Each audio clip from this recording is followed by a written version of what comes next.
നമ്മൾ നടക്കുമ്പോൾ മുട്ടിൽ നിന്നൊരു ക്ലിക്ക് ശബ്ദം കേൾക്കാറുണ്ടോ? അല്ലെങ്കിൽ കുറച്ചു ദൂരം നടക്കുമ്പോൾ മുട്ടുവേദന വരുന്നുണ്ടോ? പലരും ഇത് പ്രായമാകുമ്പോൾ ഉണ്ടാകുന്ന സാധാരണ കാര്യമാണെന്ന് കരുതി വിട്ടുകളയാറാണ് പതിവ്. എന്നാൽ ഈ ശബ്ദവും വേദനയും എപ്പോഴും നിസ്സാരമല്ല. ഇത് നിങ്ങളുടെ മുട്ടിന്റെ ആരോഗ്യത്തെ ബാധിക്കുന്ന ചില പ്രശ്നങ്ങളുടെ സൂചനയാകാം.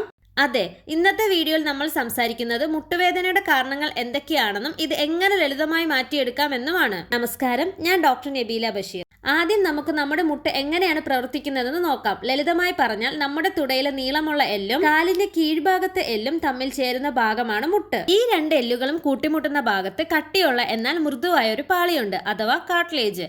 എല്ലുകൾ തമ്മിൽ നേരിട്ട് ഉരസാതിരിക്കാൻ ഇത് സഹായിക്കുന്നു. കൂടാതെ സന്ധിക്കുള്ളിൽ എണ്ണമയമുള്ള ഒരു ദ്രാവകവുമുണ്ട്, അഥവാ സൈനോവിയൽ ഫ്ലൂയിഡ്.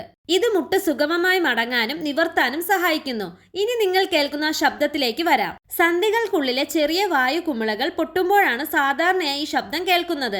ഇത് വേദന ഇല്ലാതെയാണെങ്കിൽ പേടിക്കേണ്ടതില്ല. പക്ഷേ ഈ ശബ്ദത്തിനൊപ്പം വേദനയും ഉണ്ടെങ്കിൽ അതിന്റെ അർത്ഥം ആ മൃദുവായ പാളി തേഞ്ഞു തുടങ്ങിയിട്ടുണ്ടാകുമെന്നാണ്. നടക്കുമ്പോൾ വേദന ഉണ്ടാകാൻ പ്രധാനമായും 4 കാരണങ്ങളാണുള്ളത്. ഒന്നാമത്തേത് തേയ്മാനം. പ്രായമാകുമ്പോൾ എല്ലുകൾക്കിടയിലുള്ള ആ മൃദുവായ പാളിയുടെ കട്ടി കുറയുന്നതാണ് ഇതിന് കാരണം. രണ്ടാമത്തേത് ശരീരഭാരം. ഭാരം കൂടുമ്പോൾ മുട്ടുകൾക്ക് അത് വലിയൊരു ഭാരമാകുന്നു. മൂന്നാമത്തേത് പഴയ പരിക്കുകൾ, അതായത് ഇഞ്ചുറീസ്. പണ്ട് വീണതോ അല്ലെങ്കിൽ മുട്ടിനേറ്റ പരിക്കുകളോ പിന്നീട് വേദനയായി വരാം. മുട്ടുവേദന ആർക്കൊക്കെയാണ് കൂടുതൽ വരാൻ സാധ്യത എന്ന് നോക്കാം. ഒന്നാമതായി, മെനോപോസ് കഴിഞ്ഞ സ്ത്രീകളിൽ ഈസ്ട്രജൻ ഹോർമോണിന്റെ അളവ് കുറയുന്നത് എല്ലുകളുടെ ബലം കുറയ്ക്കാനും തേയ്മാനത്തിനും കാരണമാകാറുണ്ട്. രണ്ടാമതായി, നമ്മൾ നടക്കുമ്പോൾ തെറ്റായ പോസ്ചർ പിന്തുടരുന്നത് മുട്ടുകളിൽ അമിത സമ്മർദ്ദം ചെലുത്തുന്നു. മൂന്നാമതായി, ജനിതകപരമായ കാരണങ്ങൾ, അതായത് കുടുംബത്തിൽ ആർക്കെങ്കിലും മുട്ടുവേദനയോ തേയ്മാനോ ഉണ്ടെങ്കിൽ നിങ്ങൾക്കും അത് വരാനുള്ള സാധ്യത കൂടുതലാണ്. മുട്ടുവേദനയായി ഒരാൾ വരുമ്പോൾ ആദ്യം നമ്മൾ നോക്കുന്നത് വേദനയുടെ തീവ്രതയാണ്. വേദനയോടൊപ്പം നീർക്കെട്ടുണ്ടോ എന്ന് പരിശോധിക്കും. തുടക്കത്തിൽ വേദന കുറയ്ക്കാൻ ഐസ് പാക്ക് ഉപയോഗിക്കുന്നത് നല്ലതാണ്. എന്നാൽ വേദന മാറുന്നില്ലെങ്കിൽ ഒരു എക്സ്റേ എടുത്ത് സന്ധികളുടെ അവസ്ഥ നോക്കേണ്ടി വരും. മരുന്നുകൾക്ക് പുറമെ ഫിസിയോതെറാപ്പി വഴി മുട്ടിന് ചുറ്റുമുള്ള പേശികൾക്ക് ബലം നൽകുകയാണ് ഏറ്റവും പ്രധാനപ്പെട്ട കാര്യം. മുട്ടിന്റെ ആരോഗ്യം നിലനിർത്താൻ വീട്ടിൽ ചെയ്യാവുന്ന ചില കാര്യങ്ങളുണ്ട്. വീട്ടിൽ തന്നെ ചെയ്യാവുന്ന ലളിതമായ 3 വ്യായാമങ്ങൾ ശ്രദ്ധിക്കൂ. 1. വാൾ സ്ക്വാട്സ്. ഭിത്തിയിൽ ചാരി നിന്ന് പതുക്കെ മുട്ട് അല്പം മടക്കി നിൽക്കുക.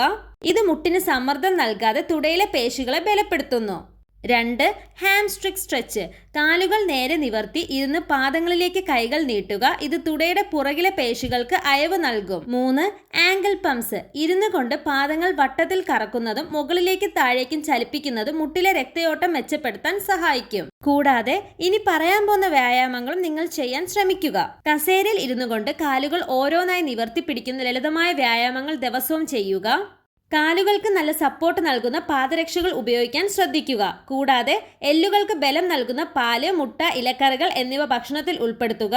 മുട്ടിന്റെ ആരോഗ്യത്തിനായി നിങ്ങളുടെ ദൈനംദിന ശീലങ്ങളിൽ ഈ 5 മാറ്റങ്ങൾ വരുത്താം.